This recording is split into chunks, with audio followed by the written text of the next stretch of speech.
Mercredi, RTL, 7h20 du matin, c'est Brice Hortefeux qui est l'invité d'Olivier Mazerolle. Bien accueilli. Au programme ce matin-là, déchéance de nationalité, port de la kippa et état de forme de Nicolas Sarkozy.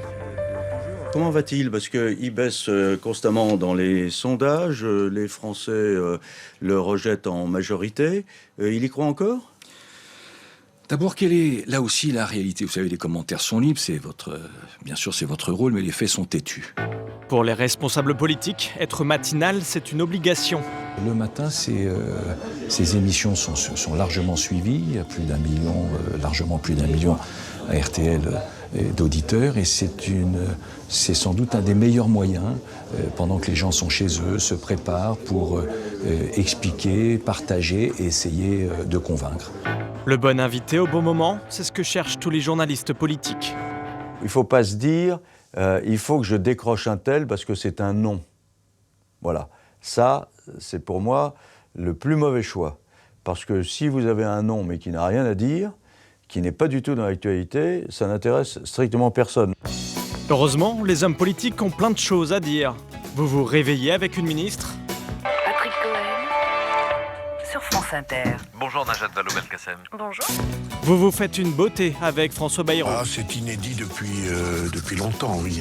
Et aller au travail avec Xavier Bertrand. C'est dingue quand même cette situation, c'est dingue. Bref, ils sont partout. Dans cette cacophonie, difficile pour un politique d'exister. Mais il faut bien voir de quoi on parle. Xavier Bertrand, invité de Jean-Jacques Bourdin, ce n'était pas forcément une évidence. C'est ce que nous explique Muriel Plénet. Elle est la rédactrice en chef de cette tranche. Il est arrivé qu'on ne fasse pas de super audiences avec lui.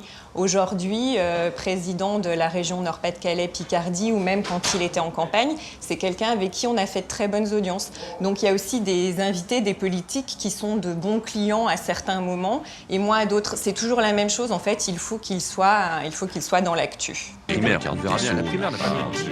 Certaines semaines, on compte jusqu'à 65 émissions, radio ou télé, qui tentent d'inviter des hommes politiques. Trop, c'est trop pour ce communicant. Le risque que la fréquence nuise à la pertinence du propos.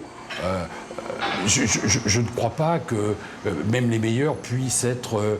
vous puissiez trouver dans une journée 100 personnes qui vont vous dire 100 fois des choses très intelligentes, et ça tous les jours. Donc forcément, il y a du déchet. Je crois qu'on est effectivement dans une espèce de surenchère du vide. Ce député qui approuve, vous ne le connaissez sûrement pas. Ce n'est pas un habitué des plateaux télé.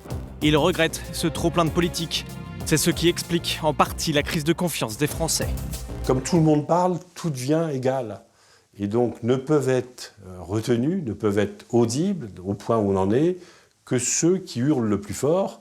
Et ceux qui hurlent le plus fort, c'est pas forcément, c'est même assez rarement ceux qui ont quelque chose à dire. Vous m'entendez bien quand je parle? Allô, allô, ça fonctionne bien? Pour trouver du politique en nombre, il faut se rendre ici, à l'Assemblée nationale. C'est là que les contacts se créent et qu'émergent de nouvelles têtes. Eduardo Riancipel en sait quelque chose.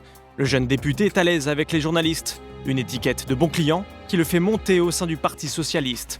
En 2013, il en devient le porte-parole pendant un an. Bonjour, Eduardo Riancipel. Eduardo Riancipel, bonsoir. Bonsoir Eduardo Riancipel. Bonsoir. Depuis, il fait le tri dans les sollicitations.